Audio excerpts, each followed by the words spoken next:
the detail on the hand, which is nori on top of cheese, I worked on myself and took half an hour. So there's a lot of detail and a lot of time that went into this, just because of how hard it is to make everything work since it's so fragile and it's all food. So this project basically made us realize how extremely difficult baking bento boxes actually are. It didn't look that hard, we didn't think, but it actually was very time consuming, and it took a lot of patience to be able to do. It made us really appreciate Japanese mothers who do these every day.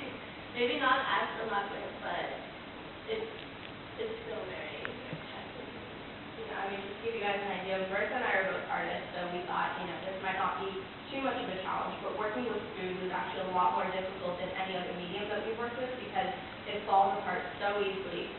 The other thing is that it's really hard to be preserved. So they have bento boxes these days that have temperature controlled bento boxes, so like once you make the rice and you put it in and you cover it up, it'll keep, it's kind of like a thermos in that sense. So that's part of the reason also that we couldn't bring in one today for you guys to see, because it takes us so long to make them and they don't preserve very nicely. And we actually were planning on bringing in some simple and easy for you guys to taste, but we ran into some trouble this morning, so unfortunately, we had planned to do that, but it didn't really work out. Just some citations also for our work, and thanks for coming.